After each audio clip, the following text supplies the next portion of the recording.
తిరుపతి నగరంలో నివాస ప్రాంతాలకు సమీపంలో ఎక్కడ చూసినా విద్యుత్ స్తంభాలకు కట్టలు కట్టలుగా కేబుళ్లు దర్శనమిస్తుంటాయి. విద్యుత్ సమస్యలు వచ్చినప్పుడు మరమ్మతులు చేసేటప్పుడు చెట్లు కొమ్మలు కొట్టేటప్పుడు ఈ కేబుళ్లు ఆటంకంగా మారుతున్నాయి. స్తంభాలు విద్యుత్ తీగల కోసం కాదు, ఈ కేబుళ్ల కోసమే వేశారా అన్నట్లుగా తయారైంది పరిస్థితి. వీటి వల్ల ప్రమాదాలు కూడా పెద్ద ఎత్తున జరిగే అవకాశం ఉందని, వీటిని తొలగించాలని స్థానికులు కోరుతున్నారు. మరింత సమాచారం మా ప్రతినిధి ప్రియాంక అందిస్తారు.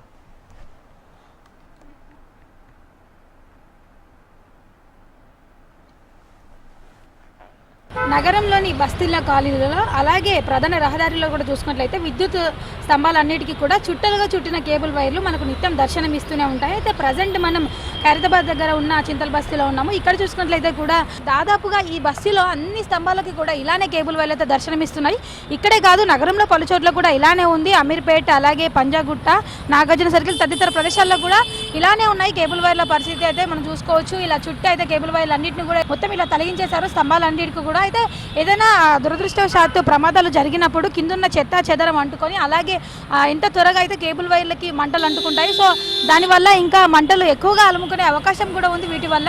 అంతేకాదు, ఏదైనా విద్యుత్ పరంగా అంతరాయం వచ్చినప్పుడు కూడా వెంటనే మరమ్మతులు చేయాలంటే కూడా, చెట్లు తొలగించడం, ఇతర పనులు చేయాలంటే కూడా ఈ కేబుల్ వైర్లు అంతరాయం కల్పిస్తున్నట్టు కూడా స్థానికులు చెప్తున్నారు. దాంతోపాటు చుట్టుపక్కల ఉన్న బిల్డింగ్స్ వాళ్ళు కూడా ఏదన్నా ఇంట్లో విద్యుత్ సమస్యలు వచ్చినప్పుడు కూడా వాళ్ళకి ఇంటికి సంబంధించిన వైర్ కూడా ఎక్కడుందో తెలియనంతగా అయితే కేబుల్ వైర్లు మొత్తం కప్పేశాయి. మనం చూడొచ్చు కొన్ని ప్రైవేట్ సంస్థలు అలాగే కేబుల్ వైర్ ఆపరేటర్లు కూడా ఇష్టం వచ్చిన కేబుల్ వైర్లు అన్నింటినీ కూడా విద్యుత్ స్తంభాలకు అయితే తొలగించి వదిలేస్తున్నారు. ఏదైనా కేబుల్ వైర్ రిపేర్ వచ్చినప్పుడు కూడా పాతదాన్ని తొలగించకుండానే కొత్తదాన్ని వేస్తున్నారు. ఇలా మనం చూడొచ్చు.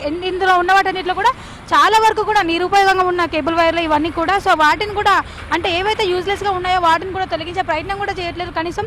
అయితే గతంలో దీనిపైన చర్చ వచ్చి కంప్లైంట్లు వచ్చినప్పుడు కూడా స్పందించిన విద్యుత్ అధికారులు కూడా వెంటనే వీటిని తొలగించాలని ప్రైవేట్ సంస్థలకి నోటీసులు జారీ చేయడం కూడా జరిగింది.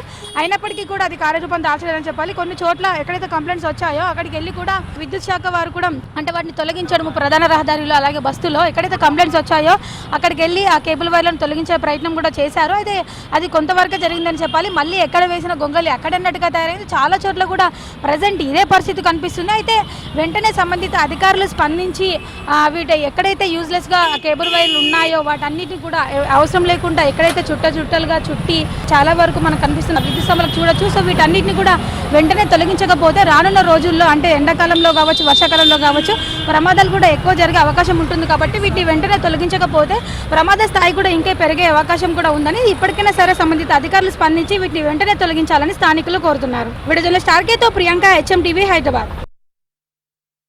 ఈ లైన్లలో ముఖ్యంగా ఏదైతే మన విద్యుత్ ఎండీ గారు చెప్పారో 80% నిరుపయోగమైనవి. దీనివల్ల ప్రైవేటు వ్యక్తుల ఇంటర్నెట్కి అసౌకర్యం కలిగిస్తున్నారు వీళ్ళు. ముఖ్యంగా ఈ విద్యుత్ ఎప్పుడైతే విద్యుత్ ప్రమాదాలు జరిగినప్పుడు దీన్ని ట్రేస్ చేయలేకపోతున్నారు. మెయిన్గా BSNL ల్యాండ్లైన్ కనెక్షన్స్కి అంతరాయం కలుగుతుంది. మెయిన్గా ఇంటర్నెట్, ఇప్పుడు మా బిల్డింగే తీసుకోండి, ఎప్పుడైనా ఇంటర్నెట్ ప్రాబ్లం వచ్చినప్పుడు ఎక్కడుందో ట్రేస్ చేయలేకపోతున్నారు. మళ్ళీ వీళ్ళు ఏంటంటే ఏదో ఒక లైన్ తీయబోయి ఏదో ఒక లైన్ తీయడం వల్ల ముఖ్యంగా అలా ప్రాబ్లం రావడం. దీనివల్ల 80% లేదు. ఎండీ గారు ఆల్రెడీ వాళ్ళు ఒక జీవో ఇచ్చారు, ప్రైవేట్ వ్యక్తుల కేబుల్ను ఇమీడియట్గా తీసేయాలి. 30 రోజులు టైం పెట్టారు. ఆ నిబంధన కూడా నాకు తెలిసి 90 రోజులు అయిపోయింది. ఇవన్నీ private cable operators, cable TV plus internet ఎక్కువ ఉంటాయి ఇలా. దీనివల్ల ఏంటంటే చాలా నష్టం. ఇప్పుడు వర్షాకాలంలో గాలులు అవి ఎక్కువ రావడం వల్ల కూడా ఇప్పుడు ఏదైతే గవర్నమెంట్ సెక్టర్ వాళ్ళు కూడా చెట్లు నరికేటప్పుడు కూడా ఈ కేబుల్ చాలా ఇబ్బంది అవుతూ ఉంటుంది. అదొకటి ప్రాబ్లం ఉంటుంది. ఇంకొకటి, చాలామంది ఇంటర్నెట్ కనెక్షన్ పెట్టుకుంటారు, వాళ్ళు డిస్కనెక్ట్ చేస్తారు. కానీ అది ప్రైవేటు ఇంటర్నెట్ కేబుల్స్ వాళ్ళు కానీ కేబుల్ టీవీ వాళ్ళు కానీ వాళ్ళ రెస్పాన్సిబిలిటీ ఏంటంటే తర్వాత అది రిమూవ్ చేయాలి. వాళ్ళ డిస్కనెక్ట్ అయిన తర్వాత కనెక్షన్ చేయాలి. మీరు చెప్పినట్టు ఇలా 50-70% అంతా 80% ఏం పనిచేసేవి ఉండవు, ఒక 20% ఉంటుంది. అది వాళ్ళు సపరేట్గా అంటే యాక్ట్లో కూడా ఏంటంటే వాళ్ళు సపరేట్ పోల్స్ వేసుకొని ఈ మధ్య కూడా కొన్ని service providers under ground cables కూడా వచ్చినాయి. ఆ వేలో వెళ్తే ఎవరికి కూడా ఇబ్బంది ఉండదు, ప్రజలకు కూడా ఇబ్బంది ఉండదు.